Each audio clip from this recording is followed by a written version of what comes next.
15h20 maintenant sur la première chaîne de Radio-Canada. Vous êtes-vous déjà posé la question combien de stations de métro sont accessibles aux personnes handicapées, celles qui se déplacent en fauteuil roulant? Eh bien, voilà la réponse. Actuellement, sur les 68 stations du métro montréalais, il n'y en a que 7 qui sont adaptées, qui sont munies d'un ascenseur. Une 8e devrait s'ajouter d'ici quelques jours. Il y en aura une autre en 2013, mais pas d'autres en vue. Ça va se faire au compte-gouttes.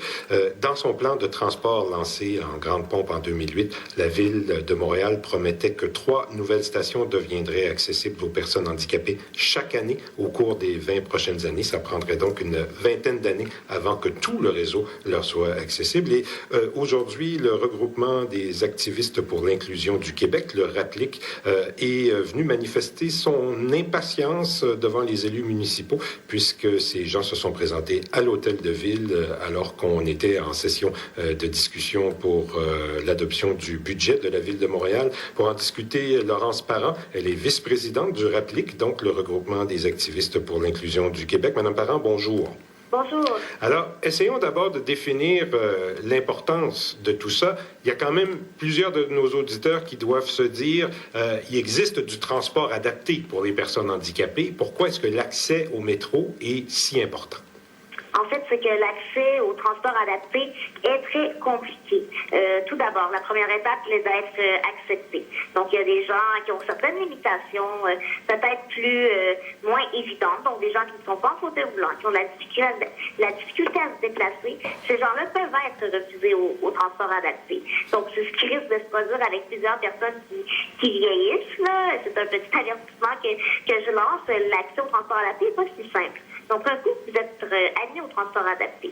Le transport adapté est basé sur une logique de réservation.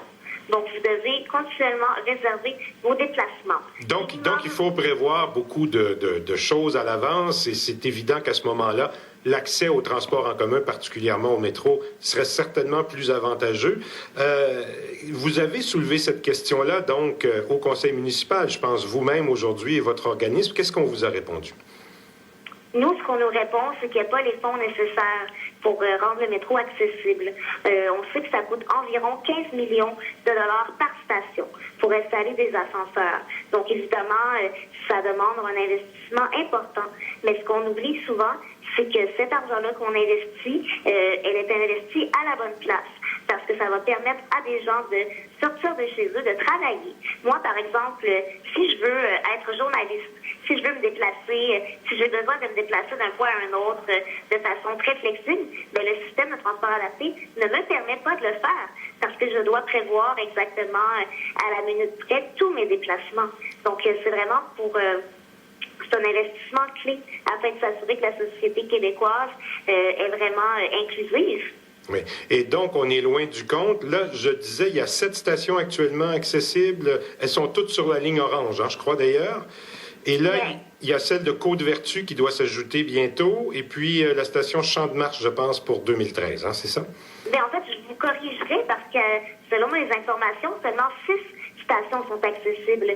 Peut-être qu'on vous a dit que Bonaventure était accessible, mais malheureusement, il y a des ascenseurs qui ont été installés de la plateforme jusqu'au guichetier. Donc, c'est par la suite rendu compte que la STM n'avait pas d'autorité sur l'espace qui était nécessaire afin de permettre l'accès à l'extérieur. Donc, il y avait présentement un conflit avec l'AMT. Donc, la station Bonaventure va être accessible seulement en 2012, c'est ce qu'on me dit. Oui. Donc, effectivement, seulement il y a 6 stations. On prévoit en rendre une accessible d'ici 2013. À ce rythme-là, le métro de Montréal va être accessible en 2194. Ça, c'est dans 184 années. Et vous voudriez qu'on crée une sorte de dynamique plus rapide qui fasse qu'effectivement le métro devienne de plus en plus accessible aux personnes handicapées. À qui vous allez vous adresser? Là, la Ville de Montréal dit on ne peut pas aller plus vite, on n'a pas l'argent. Il y a évidemment Québec qui pourrait payer une partie de la facture. Exactement. Jusqu'à présent, les travaux d'accessibilité, le MTQ, le ministère des Transports du Québec, a couvert 75% des dépenses. Donc, évidemment, l'essentiel du budget provient de Québec. Nous, ce qu'on a fait aujourd'hui, c'est qu'on a dit à nos élus qui nous représentent, représentez-nous. Dites à Québec qu'il y a un réel besoin d'investissement. Nous, ce qu'on nous répond, c'est que l'entente est très bonne entre la STM, la Ville et le MTQ sur le sujet de l'accessibilité du métro. Pourtant, les budgets qui sont présentement accordés à la Ville de Montréal ne permettent pas à la Ville, à la STM, de réaliser son plan de transport qui prévoit 3 stations accessibles par année. Donc, on ne comprend pas cette bonne entente-là, on ne la comprend pas du tout. Madame Laurence Parent est vice-présidente du regroupement des activistes pour l'inclusion au Québec. Le Rapplique, merci beaucoup de nous avoir fait état de la situation pas toujours simple de pas mal de personnes handicapées à Montréal, Madame Parent. Je vous remercie et j'espère qu'on pourra voyager ensemble dans le métro très bientôt. Ce serait un plaisir parce que je le prends souvent. Merci. Au revoir. Au revoir.